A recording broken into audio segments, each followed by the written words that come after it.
Coming up, we'll talk Kyle Larson and Brad Sweet's high-limit sprint car series and the shift that is coming to the sprint car community, especially around how the World of Outlaws teams are regulated. Let's go.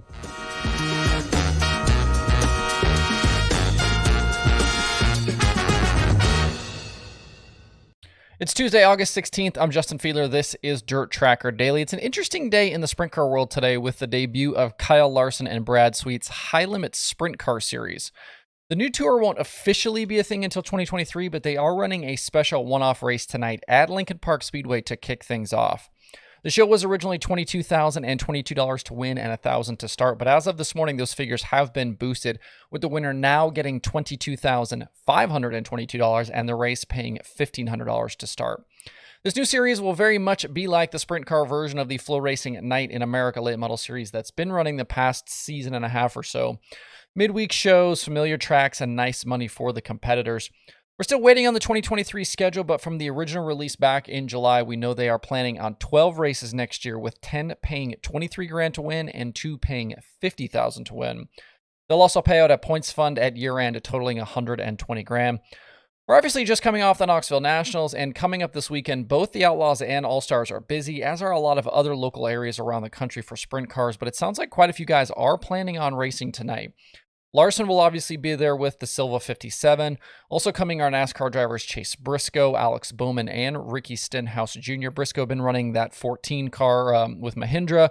Ricky Stenhouse Jr. obviously a part owner of the Shelton Haudenschild car, and Alex Bowman's been campaigning his own 55 Ally a lot.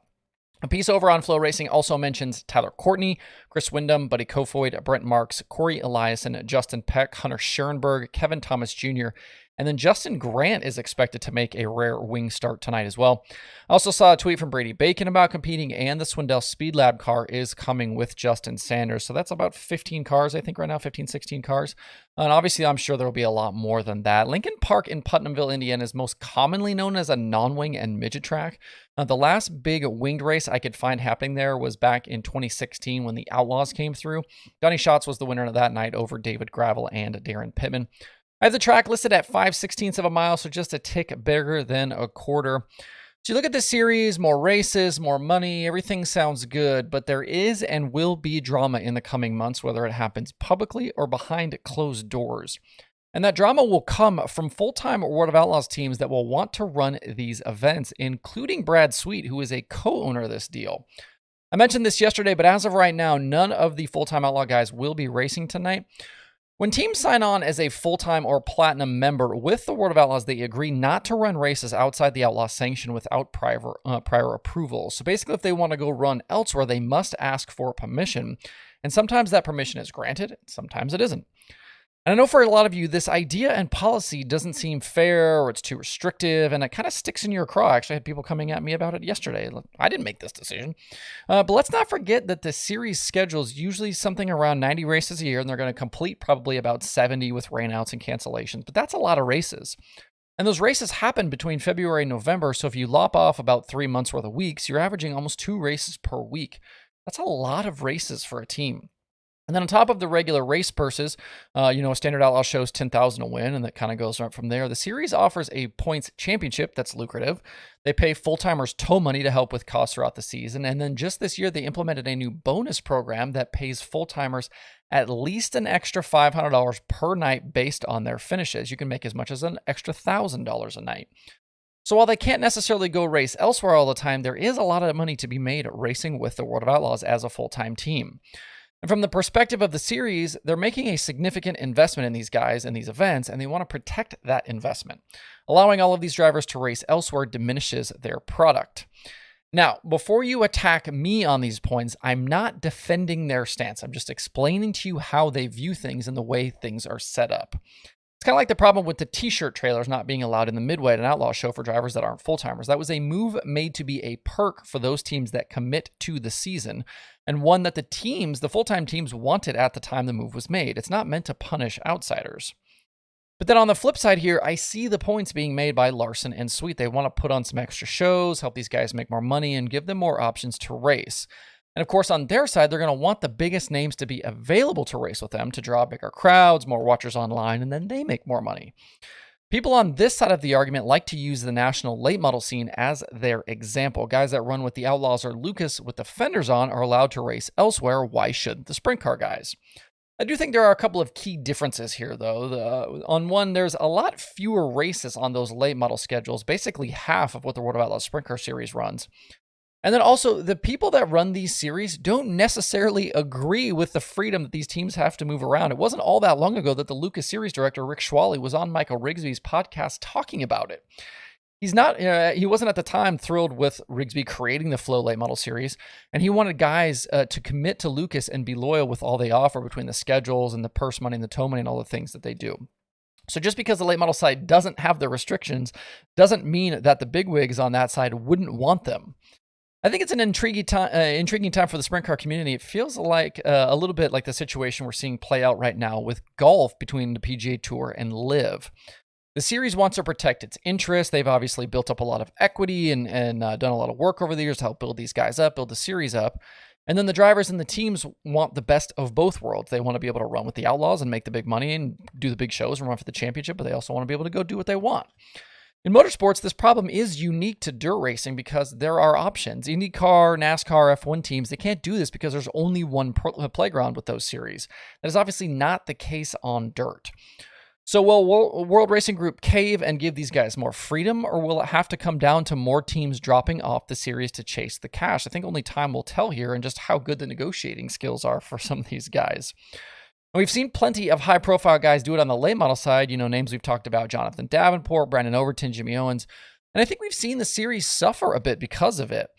The full-time fields are not as deep as they could be between the Outlaws and Lucas, and this problem could be worse in sprint car racing because there are far fewer 410 teams in this country than there are late model teams. I also think the lines have been blurred heavily with the late model stuff. If you look at a big Lucas or Outlaw or Flow or DIRTcar event, DIRTcar events like the Eldora stuff, it's almost indistinguishable what series it is. Outside of who's streaming it and the colors of the official shirts, the racing is the same, the characters are the same. And that's not a good thing when you work for or own the series. Obviously, the branding becomes a complete mess.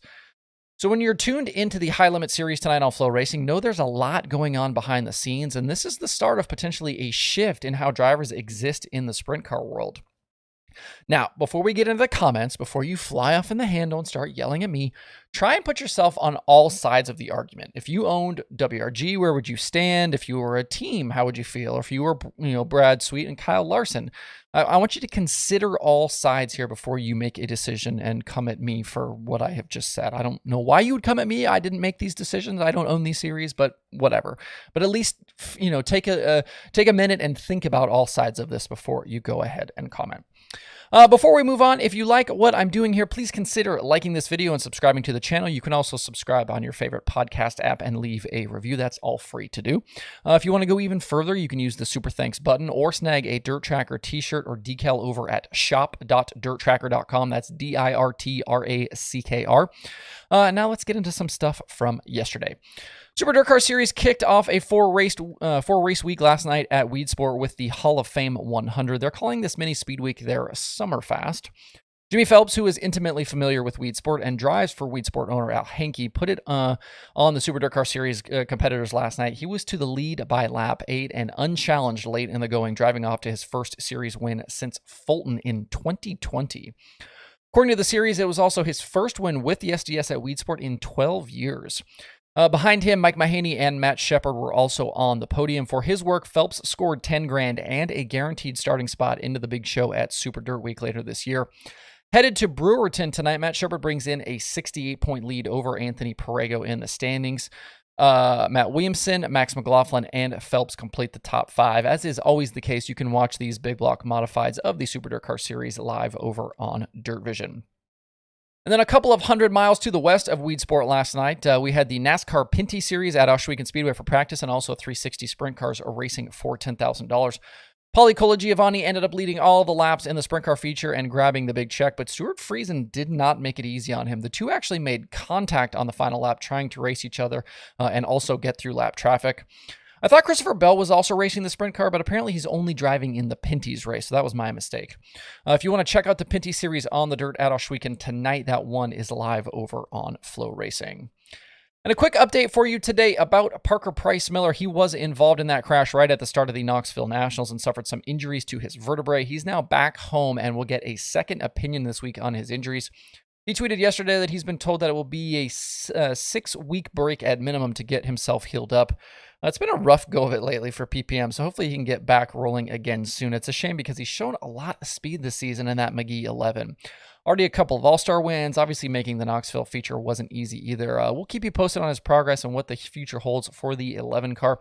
And I saw actually just right before I started recording that PPM will be at Lincoln Park tonight for the High Limit Show along with his merch trailer.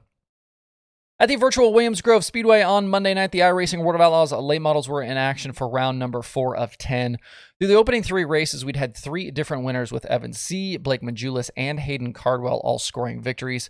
C entered the night as the points leader over Dylan Yeager and Kendall Tucker. Unfortunately for Cardwell, his night was over early with a crash in his heat race that then relegated him to a B main, and then another crash in that race that meant he missed another feature.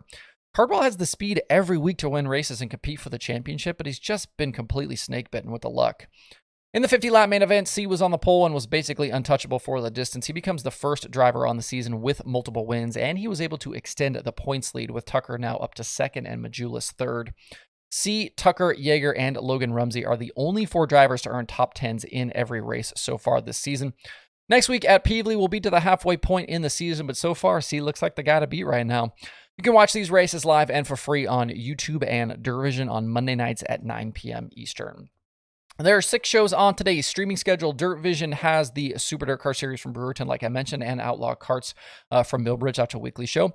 Flow Racing has the debut of the High Limit Sprint Car series and Flowed 24/7. There's also racing from Cottage Grove and Hancock County on Speed Sport. To see the full daily streaming schedule with links to watch, visit DIRTtracker.com/watch tonight. That's it for the show today. Have a good Tuesday. If you have thoughts about the topics on today's show, please leave them in the comments below or tweet at me. Thanks everybody for tuning in. We'll see you tomorrow for more Dirt Tracker Daily.